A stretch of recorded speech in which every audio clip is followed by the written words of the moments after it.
Hey YouTube, we've all heard about amusing old laws that for whatever reason haven't been removed from the statute book.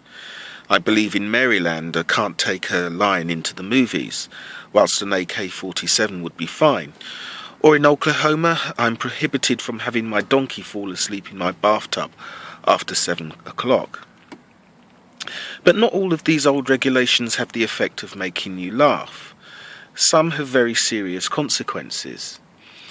In California recently, a law dating to when the Christian Church ruled all was invoked to allow a confirmed rapist free from court with absolutely no consequences for his crime.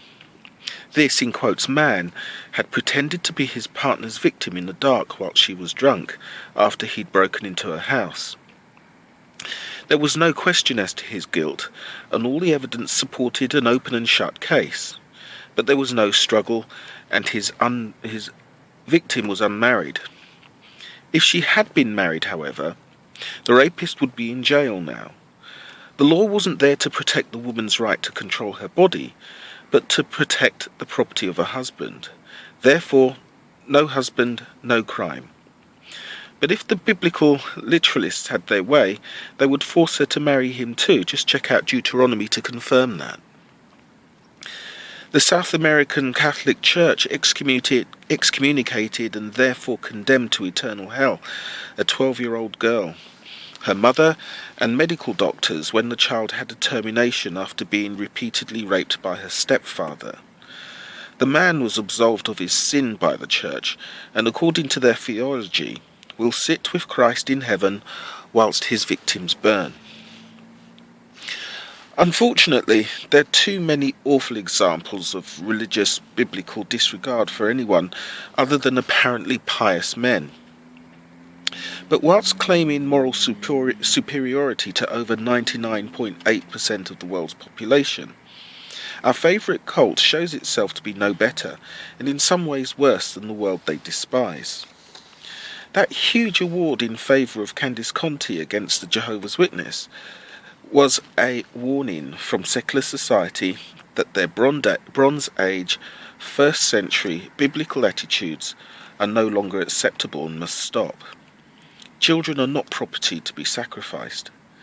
For years, the Jehovah's Witnesses had been paying compensation to child abuse victims, but until Candice, the organisation had always been successful in imposing a gag order to protect its reputation and the sheep's ignorance.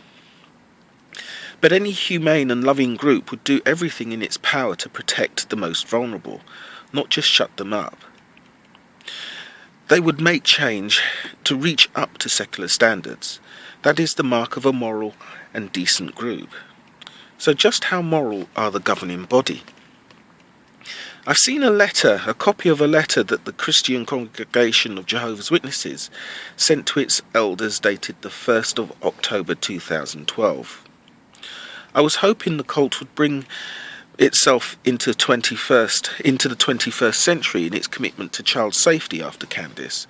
Well, what I saw shows that no child has a hope against a Jehovah's Witness predator. What really struck me is the letter focused on reducing the organisation's legal responsibility for attacks by their members, without making any real steps to protect the child in the way that a secular body would. The contempt for the intent and spirit of the child protection laws was obvious, and the human misery they preside over clearly not a priority for them. In the 6 pages and 26 paragraphs, the words crime, police, counselling are not to be seen. The closest to victim care was the directive to use consoling words and tone with the victim. Elders were told to call the legal desk and were tasked with, in quotes, safeguarding the congregation of any valid accusation of neglect. Elders were told they were not authorised to take disciplinary action unless there was a confession or 2 credible witnesses. This cult is so disgusting they pick and choose who they will accept a warning from.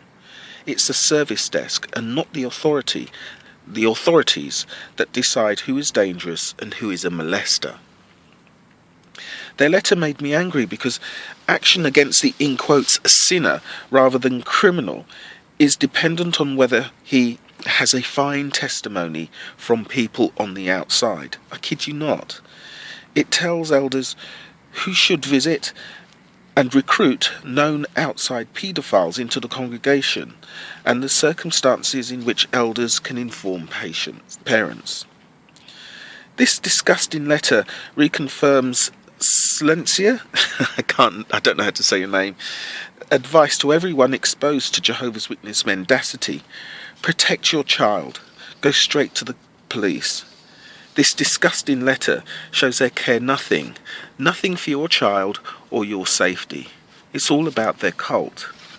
Is that not evil to sacrifice children on the altar of their good name? This truly sickens me, but one day another poor child will be hurt, and this dirty letter will be produced to the court to show who these people really are behind the suits and cheesy smiles. They give lip service to accepting standards of secular morality, yet behind the windowless walls do everything they can to obstruct the law's intent to make child safety the central priority. The only paradise they have is a paedophile's paradise, and I hope one day it hangs them. How dare they look down on anyone and mouth trite pieties?